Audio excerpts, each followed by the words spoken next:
What is up, everybody? My name is Hyken, and today we are taking a look at the Dierya.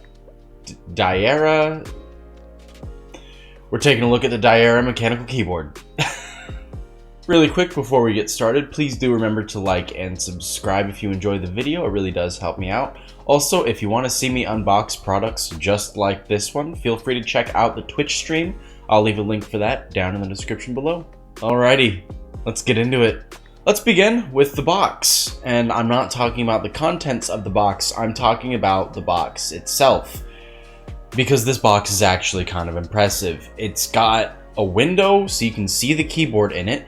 It has magnet latches, yes, magnets, and everything is packed away in a really neat and orderly way. I was impressed immediately as soon as I opened this. Actually, before I even opened it, as soon as I even looked at it.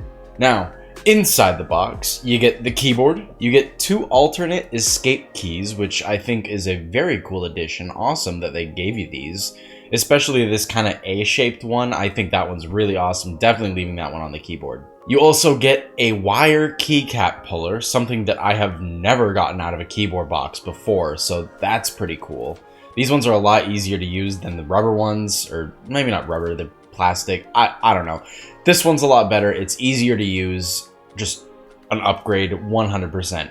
You also get a detachable USB-C cable with an angle built into it so that you can kind of have it off to one way. I don't know. It's a nice feature. I do kind of wish that they had just included an attachment to make it right angled, kind of like my glorious keyboard did. But, you know, it's not really too bad because you could just buy another USB-C cable and replace it.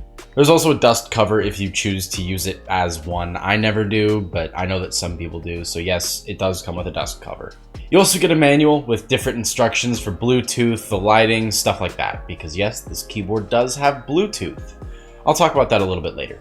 This keyboard comes in at a whopping $37 to $38, depending on what key switch you get. I got the brown switches. You can also get red, black, or blue. This is also a little bit bigger than a 60% keyboard. It's actually a 63 key keyboard instead of the usual 61 that you would get because this keyboard has arrow keys. Let's talk about the build quality on this thing. So it's very light, coming in at just over 400 grams. My GMMK, the glorious 60% keyboard that I reviewed a while ago, yeah, that one's like twice the weight of this, so it's much heavier.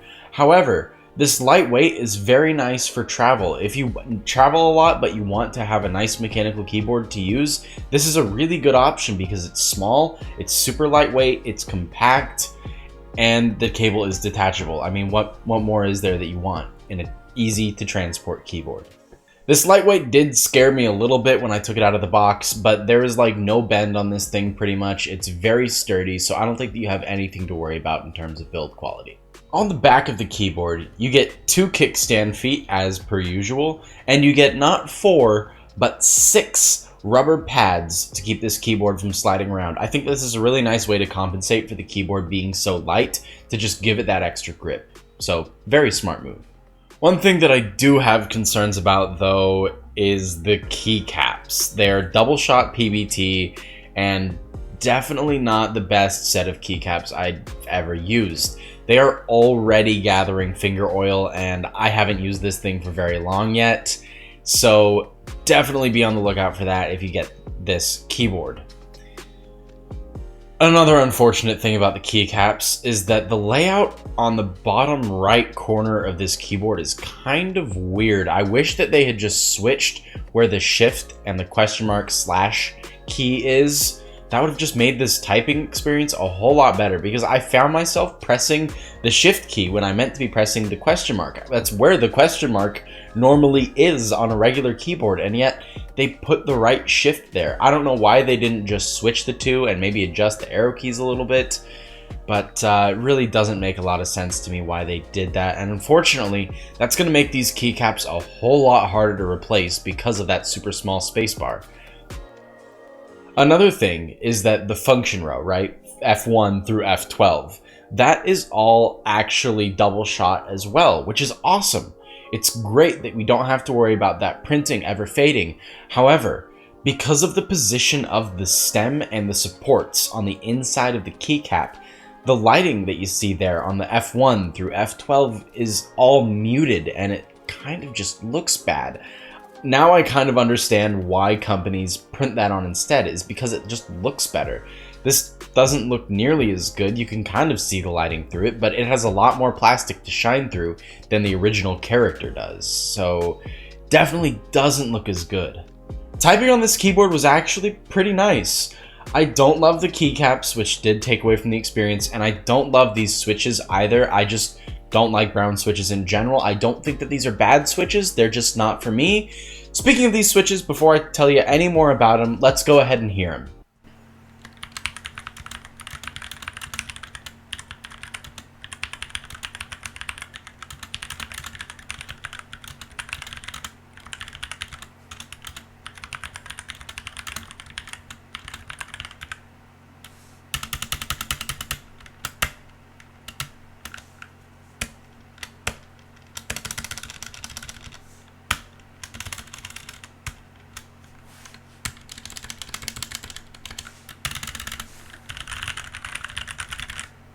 Not bad, right? Again, I don't think that these switches are my personal favorite, but I don't think that they're bad at all. These actually sound pretty good. I think that there's not a ton of background noise happening.